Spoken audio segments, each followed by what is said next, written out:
Let's get started with an introduction. How to awake when you are already woke. Introduction: The Age of Wokeness. We are living in an era where the word woke has transcended its original meaning. Once a term used to describe heightened social awareness, it has evolved into a rigid ideological framework that dictates how people think, speak, and engage with the world. For some, it represents moral enlightenment; for others, it is a stifling orthodoxy that punishes deviation and demands absolute conformity. But what if, rather than a path to genuine awareness, woke ideology is a mirage, an illusion that offers the feeling of righteousness without the substance of true critical thinking? This book is not an attack on justice, equality, or compassion. Rather, it is a critique of a movement that claims to embody these virtues while often undermining them. It is an exploration of how modern wokeness fosters division, distorts history, weaponizes guilt, and functions more like a secular religion than a rational discourse. It is a call to those who feel uneasy but are afraid to question, to those who suspect that something is off but fear the consequences of speaking out. Through this book, we will dissect the key tenets of woke ideology and its impact on society. We will explore how moral absolutism has replaced nuanced discussion, how the past is judged by ever-shifting modern standards, and how guilt is wielded as a tool of control rather than understanding. Most importantly, we will discuss how individuals can break free from performative activism and rediscover the power of independent thought. If you have ever felt pressured to accept ideas that do not sit right with you, if you have watched friends or colleagues self-censor for fear of social backlash, or if you have simply wondered whether the woke movement is as enlightened as it claims to be, then this book is for you. It is time to step back, ask hard questions, and see beyond the illusion. The illusion of wokeness. Wokeness presents itself as a path to moral enlightenment, a way of seeing the world with greater clarity and justice. To the initiated, it offers the comforting assurance that they are on the right side of history, that they have shed the ignorance of the past and embraced a higher moral consciousness. Yet, beneath this veneer of progress lies a troubling reality: wokeness often substitutes genuine critical thinking with ideological rigidity, emotional reasoning, and a performative sense of virtue. At its core, being woke suggests an awakening, a revelation that the world is structured around oppression, privilege, and power imbalances that must be constantly deconstructed. This lens flattens the complexities of human experience into a rigid dichotomy of oppressors and victims, demanding unwavering adherence to an ever-evolving moral code. Those who resist or question its tenets are often branded as ignorant, bigoted, or morally deficient. This illusion is seductive. It grants adherents an immediate sense of righteousness without requiring deep intellectual engagement or personal accountability. The movement thrives on emotional appeals and social pressure, discouraging dissent and promoting a culture of fear-driven compliance. Rather than fostering true understanding and meaningful dialogue, wokeness narrows the scope of permissible thought, reducing nuanced debates to simplistic slogans and moral grandstanding. Moreover, wokeness operates on a paradox. While it claims to champion diversity and inclusion, it often enforces a strict ideological uniformity. Differences of thought, historical context, and cultural complexity are disregarded in favor of rigid narratives that demand acceptance without scrutiny. The result is not enlightenment, but intellectual stagnation, a world where questioning the dogma is seen as an unforgivable transgression rather than an essential component of growth. True awareness, true enlightenment, requires the courage to think beyond slogans, to question authority even when it claims moral superiority, and to engage with opposing viewpoints honestly. The illusion of wokeness is that it promises liberation while enforcing conformity. Breaking free from this illusion is the first step toward genuine critical thinking and a deeper, more meaningful understanding of the world. Please let me know if you'd like any revisions before we move on to the next section. That is an amazing explanation of the illusion of wokeness.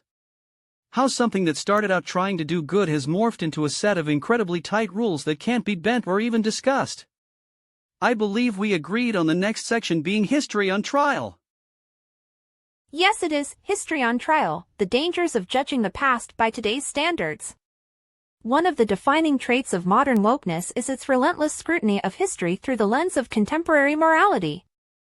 Historical figures, cultural artifacts, and long-standing traditions are placed on trial, judged by standards that did not exist in their time. The result is a sweeping moral condemnation of the past, often leading to the erasure of historical figures, the renaming of institutions, and the destruction of monuments deemed problematic by today's ideological standards. While it is important to recognize the flaws of historical figures and acknowledge past injustices, the wholesale rejection of history based on modern sensibilities is not a path to progress. Rather, it fosters an ahistorical worldview that deprives people of context, nuance, and the ability to learn from history's complexities. Instead of understanding historical figures as products of their time, flawed, yet often instrumental in shaping progress, wokeness demands moral purity, a standard no era or individual can fully meet. This revisionist approach to history is not about truth, but about power. By controlling how history is remembered, activists shape the present narrative and enforce ideological conformity. The past becomes a weapon, wielded to shame, control, and silence opposition. Those who resist these historical purges are branded as defenders of oppression rather than as advocates for a balanced understanding of human progress. Moreover, this retrospective moral judgment often lacks consistency. Selective outrage ensures that some historical figures are vilified, while others, whose transgressions might align more closely with modern ideological trends, are given leniency. The ultimate effect is not moral enlightenment but an ever-shifting standard that serves contemporary political interests rather than objective truth. A society that loses its connection to history is doomed to repeat its mistakes. Rather than erasing the past, we must engage with it honestly, acknowledging both the good and the bad, learning from its lessons, and recognizing that moral progress is an evolving process. True understanding comes not from condemning history, but from studying it with intellectual honesty, humility, and a commitment to growth. The next section is guilt as a weapon. Let me know if you'd like any revisions of history on trial before we move on to the next section. Looks like you really explained the dangers of judging the past by today's standards. Let's hear your take on the guilt as a weapon section. Guilt as a weapon, how collective guilt weakens societies.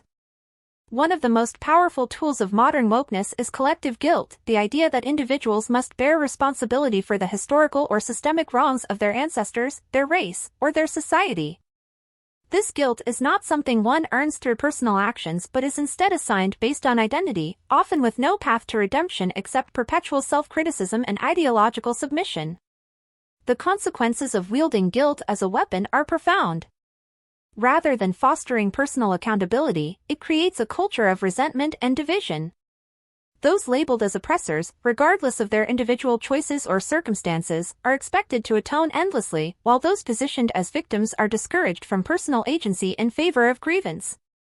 This dynamic does not lead to reconciliation or progress but rather entrenches a cycle of blame and dependency.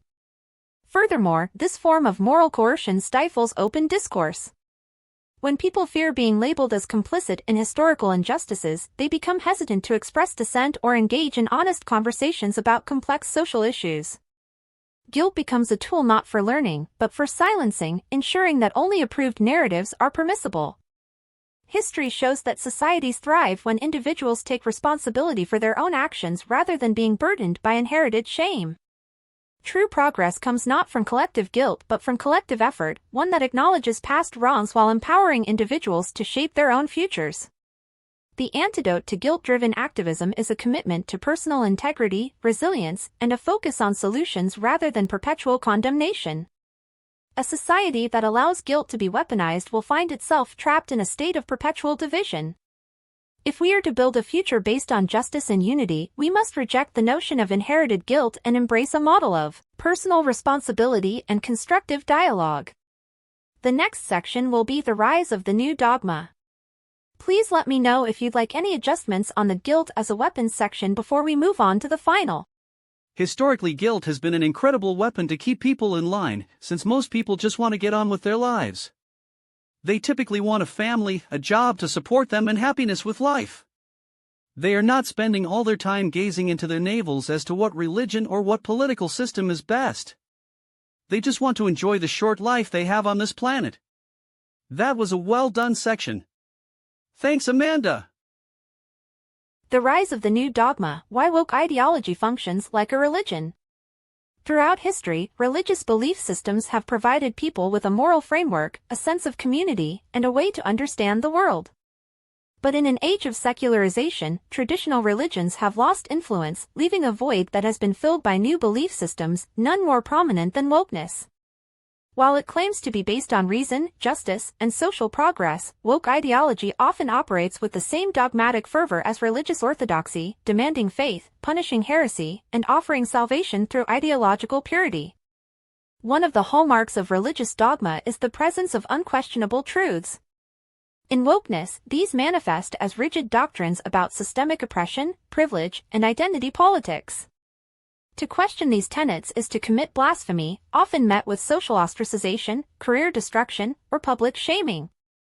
Just as religious institutions once punished heretics for doubting doctrine, modern cancel culture enforces compliance through fear and intimidation.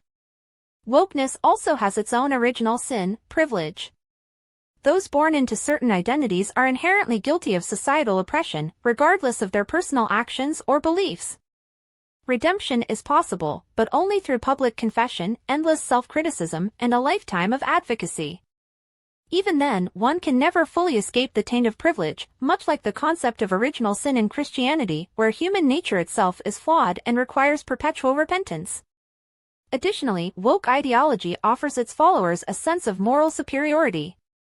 Just as religious zealots of the past believed they were the chosen ones, the woke faithful see themselves as enlightened bearers of justice. Those who refuse to accept their worldview are labeled as ignorant, evil, or irredeemably backward. This certainty stifles debate, discourages nuance, and prevents genuine intellectual exploration. The problem with ideological dogma, whether religious or secular, is that it demands conformity at the expense of truth. Progress, real justice, and meaningful social change come not from silencing dissent but from open inquiry and the free exchange of ideas. If wokeness truly sought to create a more just world, it would encourage debate rather than suppress it. Instead, it has become a rigid orthodoxy, one that mirrors the very authoritarian structures it claims to oppose. A healthy society allows for differences of opinion, embraces intellectual humility, and recognizes that moral progress is achieved through dialogue, not decree. Breaking free from the new dogma requires the courage to think critically, question authority, and reject blind faith in ideological absolutes. The next section will be the path to true awareness. Let me know if you'd like any refinements on the rise of the new dogma. I'm just wondering if maybe we need a short introduction to the meaning and historical use of the word dogma. Dogma refers to a set of principles, beliefs, or doctrines that are held to be unquestionably true by a particular group, institution, or ideology. It is often associated with religious teachings but can also apply to political, philosophical, or cultural beliefs. Dogma tends to be imposed in an authoritative manner, discouraging questioning or dissent. Dogma is a key concept when analyzing the ideological rigidity of woke ideology, as well as other belief systems throughout history. Our book critiques the illusions within woke thinking, and dogma plays a crucial role in shaping those illusions. Let me hear the next section on the path of awareness. The path to true awareness, breaking free from performative activism. If wokeness is an illusion of enlightenment, then true awareness must come from breaking free of its rigid constraints and embracing genuine critical thinking. The challenge is that woke ideology, like any dogmatic belief system, discourages questioning and punishes dissent. Those who begin to doubt its tenets often face social backlash, making it difficult to step outside of the ideological framework. Yet, for those seeking intellectual and moral independence, the path to true awareness is possible. The first step is recognizing the difference between performative activism and meaningful action. Wokeness thrives on symbolism, virtue signaling, and shallow displays of allegiance. Sharing the latest hashtag, using politically correct language, or issuing public statements of solidarity often take precedence over real-world problem-solving. Breaking free requires moving beyond these empty gestures and focusing instead on tangible efforts that genuinely improve people's lives. Real change comes not from slogans, but from practical engagement with complex issues. Second, one must cultivate intellectual resilience. The woke worldview is based on emotional manipulation, shaming, moral coercion, and fear of social ostracization. Developing the ability to think independently, question narratives, and withstand external pressures is crucial. This means seeking out diverse perspectives, reading widely, and engaging in discussions that challenge preconceived notions rather than merely reinforcing them. Another key to true awareness is rejecting the tyranny of collective guilt and identity-based moral judgments. Wokeness assigns virtue or blame based on race, gender, and historical grievances rather than individual character and actions. True justice is based on principles that apply universally, not on ideological favoritism. Moving forward means embracing personal responsibility, merit, and fairness, rather than subscribing to group-based moral hierarchies. Finally, genuine awareness requires an open mind and a willingness to engage in honest, sometimes uncomfortable, conversations. It demands rejecting ideological purity tests and embracing the complexity of human experience. True awareness is not about conforming to a prescribed moral doctrine but about continuously learning, questioning, and striving for wisdom beyond simplistic narratives. The path to true awareness is not easy. It requires courage, intellectual independence, and the willingness to stand apart from the crowd. But the reward is far greater than the fleeting validation of performative activism. It is the freedom to think critically, engage with the world honestly, and build a society based on reason, integrity, and authentic progress. That is the draft for The Path to True Awareness. Please let me know if you'd like any refinements before we finalize the book structure. This book is really taking shape. Let's finalize the book structure. To finalize the book structure, let's ensure we have a solid flow from introduction to conclusion. Here's the refined structure. Introduction, defining wokeness, its appeal, and its contradictions. The illusion of wokeness, how modern woke thinking creates a false sense of enlightenment. History on trial, the dangers of judging the past by today's standards. Guilt as a weapon, how collective guilt weakens societies. The rise of the new dogma, why woke ideology functions like a religion. The path to true awareness, how to break free from performative activism and actually think critically. Conclusion, summarizing key arguments and offering a vision for moving beyond woke ideology.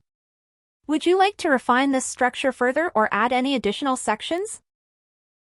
Since figuring out which came first, the chicken or the egg, I have believed that any problem can get an answer. To explain. If you believe in evolution, then some turkey jumped some duck and out came an egg that begot a chicken. Thus the egg was first. If you believe in the Bible, then God said, "Let there be cows, ducks and chickens." And the chicken came first. So truth is really a point of view. That's an interesting way to look at it. You're basically saying that the answer to any question depends on the framework you use to analyze it, whether it's science, religion, or some other perspective. In both cases, there is an answer, but the answer changes based on the underlying belief system. This ties into a deeper point. Truth is often shaped by perspective.